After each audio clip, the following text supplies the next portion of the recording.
For me, stuff equals stress, and that's why I hate clutter.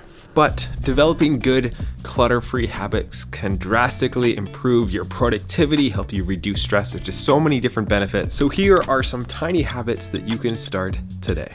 Talk to your family or your roommate or your dog, whoever you live with, and explain to them why you want to start these different habits. What's in it for everybody? Having a less stressful home, having less junk around, saving money, having to actually clean less, which will kind of go along with the last tip in this video. Or if you don't live with anybody, you can have this conversation with yourself and try to get yourself on board, because we have bad habits. And in order to actually change and have a less stressful, cleaner environment, we actually have to break some of the bad habits that we have. We need to have a reason behind it, because when it's 10 o'clock at night and we're exhausted and our house is a wreck, we need a little bit of motivation, a little bit of a reason, and we all need to be on the same page as to why we're doing this. So first of all, find out your reason why you're doing it. For me, it's always been decreased stress, so that when I wake up in the morning, I can start with like a baseline of not having a dirty house. But for you, it might be different. And then try to get your family on board just by talking to them and trying to all get on the same page. It will make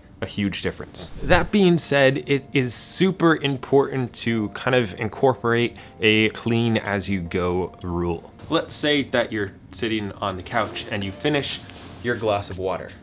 A lot of times we'll just get up and walk out of the room, but it is so much simpler to actually grab the glass of water and bring it with you. Obviously this is simple and just makes sense, but a lot of times we don't do the simple things that make sense. Every once in a while I'll notice that we have like all of our glasses are missing and they're just scattered throughout the house. Or like after we finish eating, we'll put the bowls next to the sink instead of just putting them in the dishwasher. Just leaving random things around, which makes it harder to catch up later. So it's better to keep up than it is to catch up.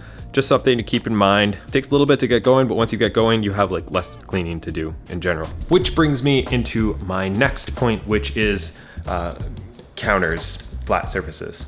If you have counters or flat surfaces, you will know how incredibly good they are at picking up random junk. I know this is something I've mentioned before on some previous clutter-free videos, so I'm not gonna touch on it too much, but seriously, having a clean counter makes the room look incredibly different. It makes it look less stressful. It's honestly what makes or breaks the feeling of a clutter-free home. If you look at our island, it pretty much just has a centerpiece in it, and our table over there has nothing on it. Our countertops are pretty clear overall, minus all the plants. But they don't always look like this, honestly. Sometimes things get built up, but it's important that, especially at the end of the day, we really focus on not leaving anything there, but actually finding a home for it, because otherwise, if you leave it for a day, more stuff builds up and then more stuff, and then you can't actually have dinner at your kitchen table. Keep it in mind and try to create a system to get rid of that stuff. And there's actually a cool system, which is the next point.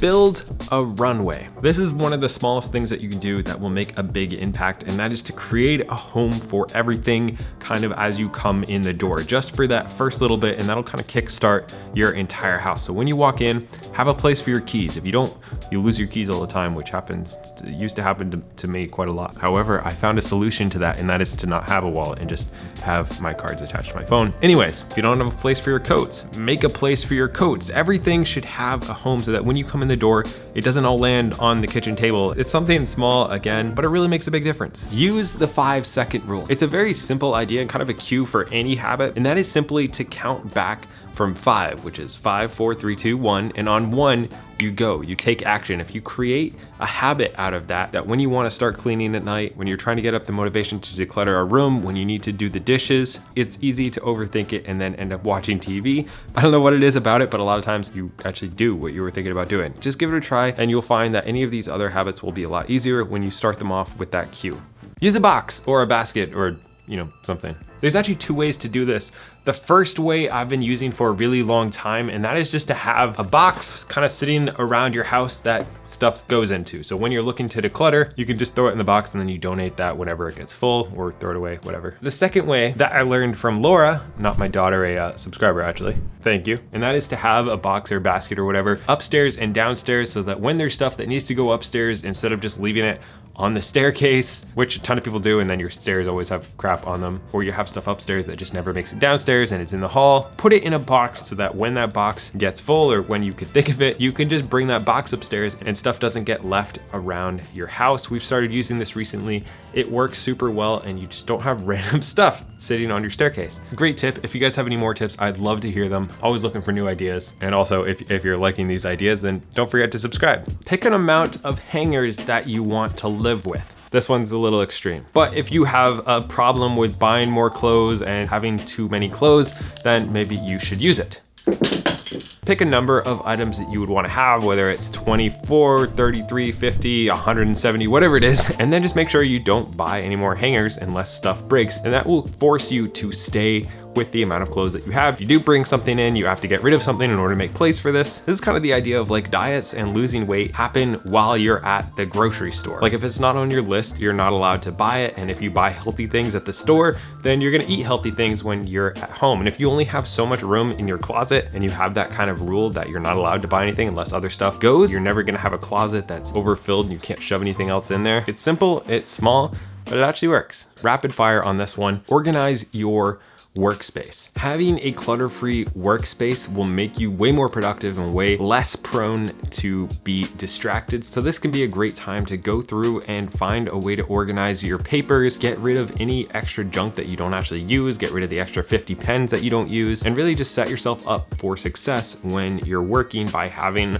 less stuff around you so you can focus on the things that are really important. Create the ultimate clutter-free evening routine. Like I talked about earlier, it's super helpful if you can get your family on board with this, but even if not, just have a rule that when you're done cooking, when you're done having dinner, you take a few minutes and just reset a little bit. Put the blankets back, clean up the living room, put the dishes in the dishwasher, wash the pots and pans so that when you wake up in the morning, things are calm, things are clean. You can reset. You don't have to start your day with doing something you don't like doing because you were too lazy to do it the night before. Just don't go down that rabbit hole. Take a few minutes every evening and just reset. If you enjoyed this video, don't forget to subscribe, and you can also watch this video with some clutter-free hacks. It's very good. All right, goodbye.